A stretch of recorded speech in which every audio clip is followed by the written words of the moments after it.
Welcome back mga kaltab. Ito na naman po ang inyong lingkod, si Mr. Destiny at magbibigay po tayo ng pinakamainit na update po ngayon sa social media mga kaltab. Ito yung pinaka-latest na naman na update natin, di po ba? Ito ngayon, kumbaga pinost na natin to na TV Host of the Year, officials nominees nga po si Maine Polkerson para nga po sa Eat Bulaga. At ang mga kalaban niya si Kim Chu ng It's Showtime, Melay ng Magandang Buhay, Pokwan ng Tik O'Clock, Ma Salvador para po sa Imagination, Imagination at Vice Ganda sa Showtime. Iisa lang po pambato para nga po sa Eat Bulaga at walang iba kundi si Maine Polkerson. Di po ba? Sabi ko nga po sa inyo dito po sa channel ni Mr. Destiny. Updated po kayo.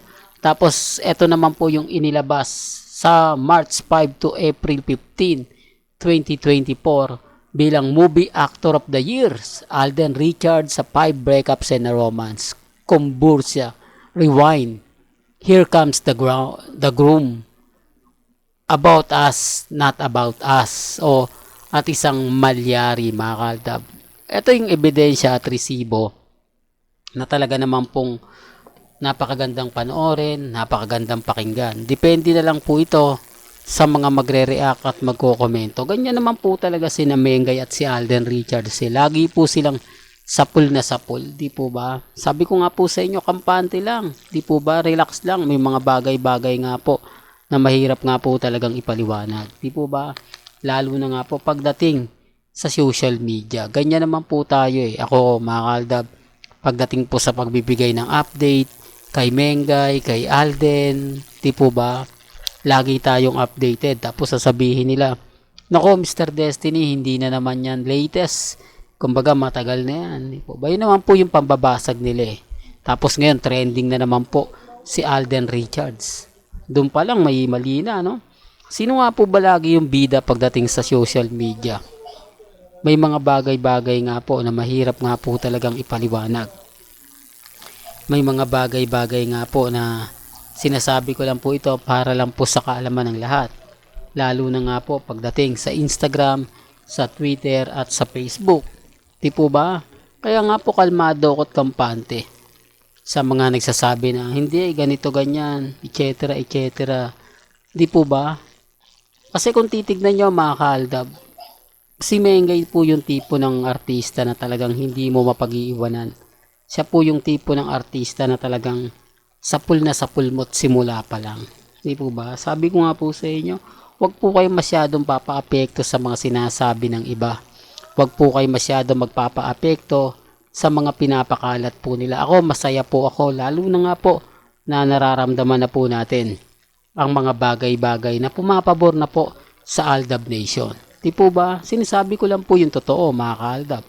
Pero bago natin ituloy itong mainit na update natin, kung bago ka lang sa channel na to at isa kang true-blooded Aldab Nation na nagmamahal kina Mengay at Isoy, tama po ang channel na pinuntahan mo, kaya consider na po kitang bagong subscriber at huwag mong kalimutang i-share ang mga video po natin sa mga mami, sa mga titas at sa mga senior. Remind ko lang po sa mga dumadaan at bumibisita po, sa mga nagsasabi na fake news ako, okay lang po yan mga kaaldab. Alam naman po natin kung ano po yung totoo o hindi.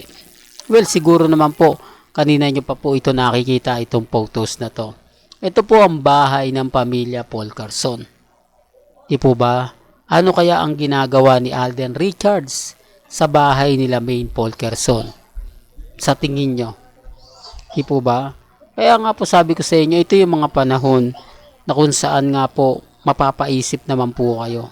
Ito yung mga panahon na sinasabi nilang walang relasyon si Alden Richards at si Maine Mendoza. Ito rin yung time na hindi nga po raw nanligaw si Alden Richards kay Maine Polkerson. Di po ba? Yan po yung isa sa sinasabi nila na pinag-uusapan naman po na never nga po daw umakyat ng ligaw si Alden Richards. Sino nga po ba itong nakikita natin? Sino nga po ba yung taong ito na nakakulay puti na naka-short ng kulay itim sa tingin nyo? Pero gaya ng sinabi ko, wala pong pilitan. Hindi po ako namimilit. Gaya nga po ng pinapaliwanag po lagi natin. Tapos makikita natin dyan si Mama Ten. Hindi po ba?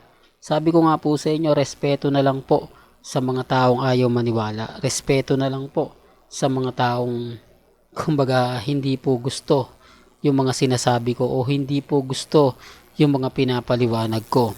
Hindi po ba? Basta importante lang naman po maging updated kayo eh. Importante lang naman po yung mga kaganapan. Hindi po ba? Sa dami po kasi na mga kumakalat ngayon sa Instagram, sa Twitter, sa Facebook. Hindi po ba? Although sinasabi ng iba, hindi, move on ka na Mr. Destiny, tapos na yung boxing, talo na kayo. Hindi po ba? Sa tingin nyo mga kaaldab, sino nga po ba yung wagi sa ngayon?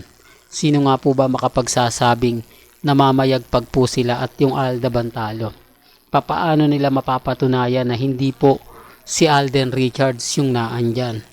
Di po ba, gaya ng sinasabi ko mga kaaldab, kung taga Bulacan po kayo, alam po ninyo at malapit po kayo sa pamilya Mendoza. Alam nyo kung gaano po nire-respeto ang pamilya Paul Carson, ang pamilya Mendoza. Hindi, para lang klaro. Di po ba, alam ni Tatay Dab, ni Nanay Dab na may ginagalang po yung pamilya nila. Tapos magpapakita siya ng hindi maganda at hindi kaaya-aya kay Alden.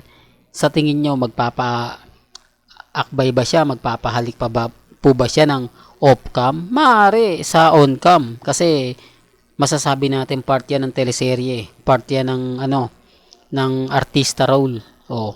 Pero yung nasa labas ka na, yung nasa event ka na, tapos magmamano pa, hindi on-cam, kumbaga off-cam, private occasion, di po ba? Tapos doon makikita mo si Maine Polkerson at Richard Polkerson at si Daddy Bay. Oh, doon pa lang may mali na eh. Doon pa lang masasabi niya na tama naman si Mr. Destiny. May punto naman yung sinasabi ni Mr. Destiny. Hindi lang talaga nila gusto yung mga binabalita ni Mr. Destiny dahil kumbaga sinasabi nila may asawa na si Maine. Wala namang pong problema eh. Hindi po ba? Kahit ano man po yung sabihin nila, komento nila, basta ako, kampante lang. Hindi po ba? Updated na updated. Kaya nga po ang dami ng babas po sa atin eh. Ang daming naninira, ang daming sinasabi, kung ano-ano para lang mawala yung Aldab. Keso si Mr. Destiny paasa. Keso si Mr. Destiny puro na lang fake news. Wala naman pong problema. Kung ano po yung paniniwala nila, kung ano po sa tingin nila yung pinaniniwalaan nila, nire-respeto natin yan at ginagalang, di po ba? Well, hanggang dito na lang po ang ating latest updates. Kaya kung gusto nyo pa po ng pinaka-latest at sariwang update, abay tumutok lang po kayo dito po sa channel ni Mr. Destiny para updated po kayo sa mga latest at sa mga bagong video po na ilalabas po natin maya-maya lang. Hanggang sa muli, salamat po sa panonood at pakikinig.